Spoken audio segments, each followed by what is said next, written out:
6 lições que eu aprendi em Harvard, em uma semana em Harvard, tá?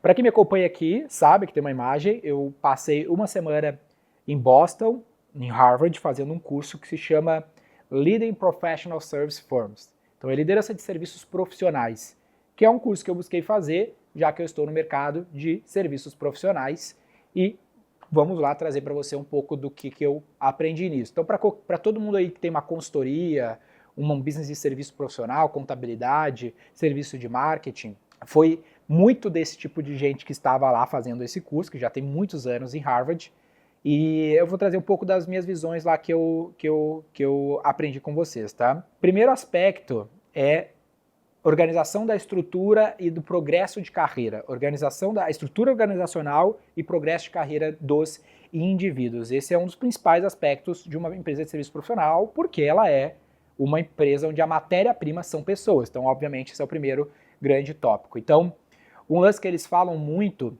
é da presença do sócio dentro desse tópico, tá? Sempre tem o sócio, um lance que é premissa.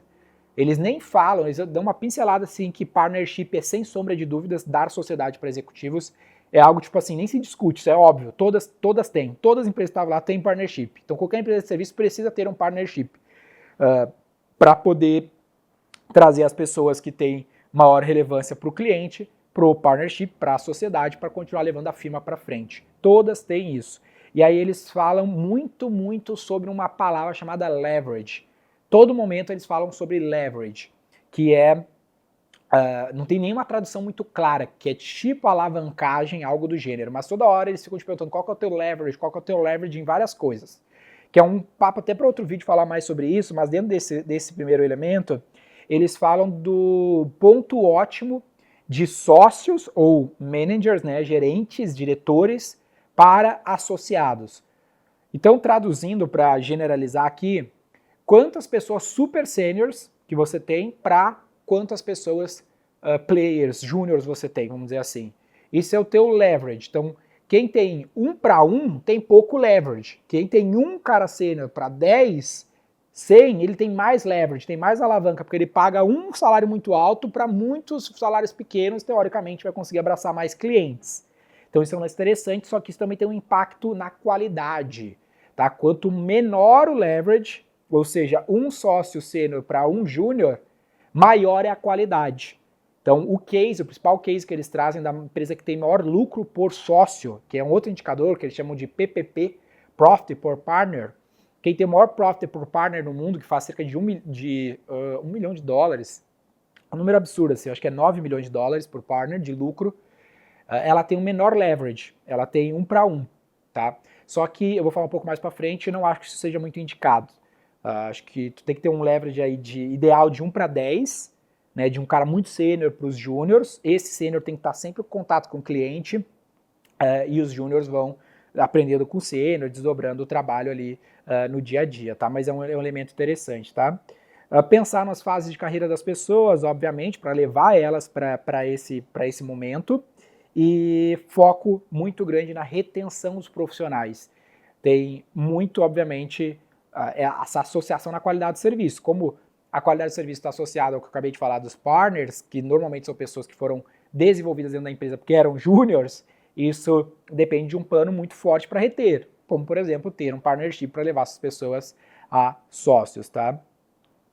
E aí o segundo aspecto que foi batido muito é liderança e desenvolvimento das pessoas, tá? Então, o primeiro aspecto é mais a estrutura organizacional, né, e o progresso da carreira, e outro é sobre a liderança em si e o desenvolvimento das pessoas, tá? Então, aqui, o que eu peguei de mais, assim, é a importância de você construir o aspecto do account manager, que é a pessoa que cuida dos clientes.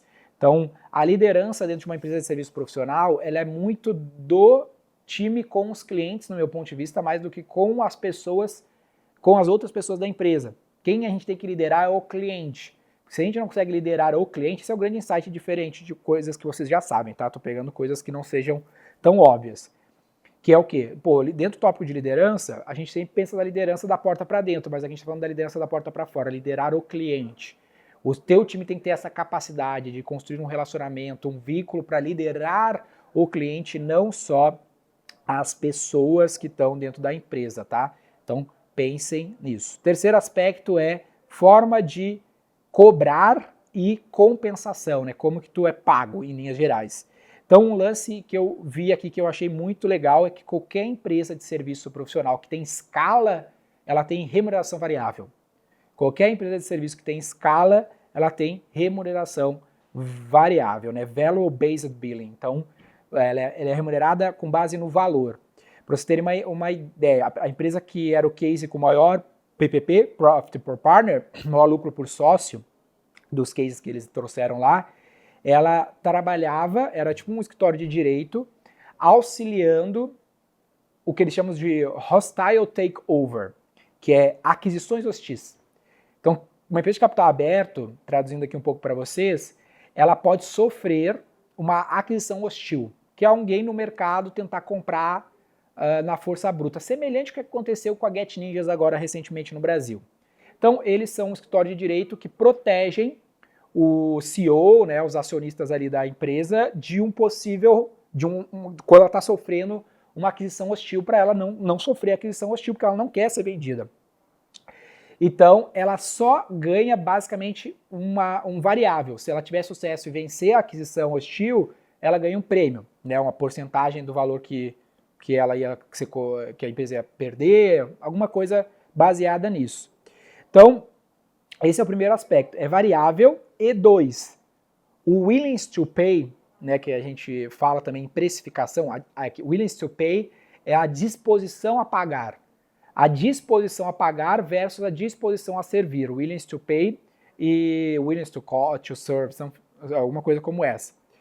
Quando o willingness to pay é muito alto e o teu custo de servir é muito baixo, tu tem margem, porque tu vai conseguir cobrar muito do cliente e custando pouco para fazer. E aí, olha esse cenário que eu dei para vocês aqui. Por que essa empresa tem um maior lucro por sócio? Porque qual que é o willingness to pay, a disposição de pagar de um CEO que está sofrendo uma aquisição hostil? É muito alta, ele está numa situação de urgência de algo que tem altíssimo valor, vai perder a empresa. Então, ela consegue cobrar muito, só que ela cobra no variável, porque serviço, turma, tu não vai conseguir atender muitos clientes, ela é pequena, ela tem 200 e poucas pessoas, mas faz muito dinheiro. Mas ela não vai conseguir construir mão de obra super qualificada em alta escala para atender esse tipo de situação mega complexa. Então, se ela cobra um fixo, ela nunca ganha escala, porque ela não vai conseguir formar mais pessoas para esse nível de serviço. Então, o que ela opta por fazer? Variável. Como é que eu posso aumentar minha receita sem aumentar minha base de clientes? É cobrando mais pelo mesmo serviço, como assumindo risco. Cliente, eu não vou te cobrar nada upfront de fee, né? Mas se estourar, eu estou contigo. Então, um cliente pode pagar literalmente 20 milhões de dólares, 100 milhões de dólares, tá? Numa situação que eles vencem aqui o cenário. Então, para mim, esse foi um aspecto muito interessante, que é sair do retainer fee, que a gente chama em serviço, para o success fee, né? Esse é um aspecto importantíssimo aqui para o modelo de cobrança na minha visão lá, que é um lance que eu estou perseguindo muito aqui na V4. Posso falar mais para vocês sobre isso, caso vocês queiram saber mais sobre isso, tá? Quarto aspecto, a estratégia da operação e a reputação da empresa, tá? A estratégia da operação e a reputação da empresa. Então, aqui é basicamente os aspectos aí do dia a dia da operação, que eu acho que aqui tem pouca questão importante para falar para vocês que vocês já não saibam, além do segundo item que eu já vou falar.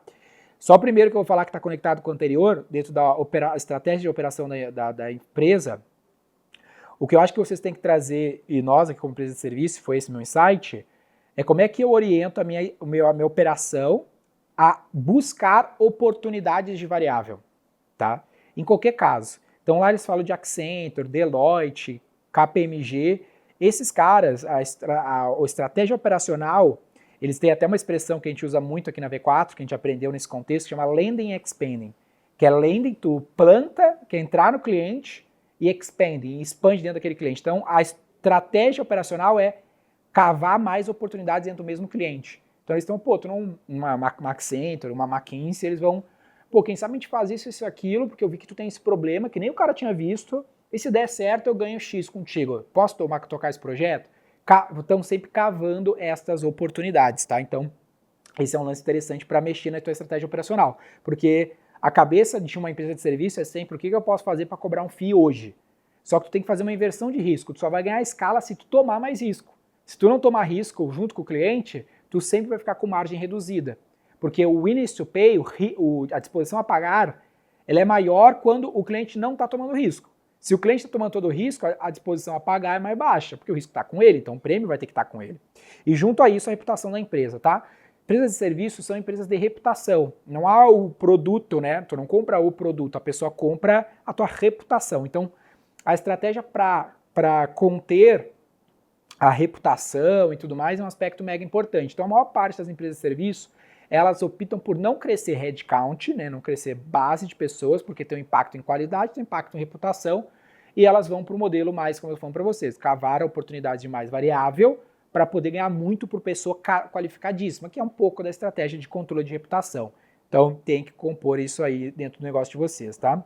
Diferencial estratégico é o meu quinto grande insight, que é um lance que eu já trabalho bastante, mas é um lance que vale a pena, que, turma, como gestor, a gente tem que estar focado em construir diferenciais competitivos, tá? Estratégias de diferenciação. Então, qual que é a tua estratégia de diferenciação?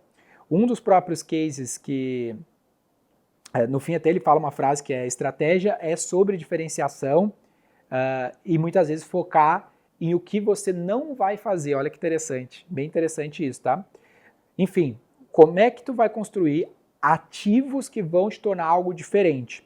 E aí eu fiquei muito empolgado com esse item porque um dos cases é uma empresa chamada Edward Jones, que é tipo a XP nos Estados Unidos, que cresceu com um modelo de agentes autônomos de investimento, né, o respectivo nos Estados Unidos, que também, muito parecido com a XP, focou em baixa renda nas regiões fora das capitais dos Estados Unidos, com um modelo semelhante ao modelo de franquia, várias lojas, se não me engano, 10 mil, 12 mil lojas, $1 trilhão sobre custódia. Então ela criou uma rede de assessores, isso construiu um puta relacionamento com o cliente, que dificulta muito tirar os clientes dos assessores para levar para os grandes bancos e fez eles ter todo esse asset under management, né? Esses ativos sobre custódia, que é $1 trilhão que eles têm. Porque eles construíram um diferencial competitivo, tá?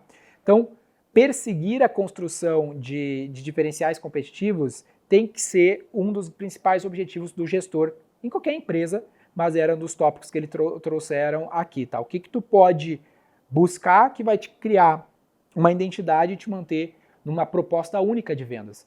Então a XP fez muito bem isso, eles fizeram muito bem isso, a gente fez isso com o nosso próprio sistema de franquias.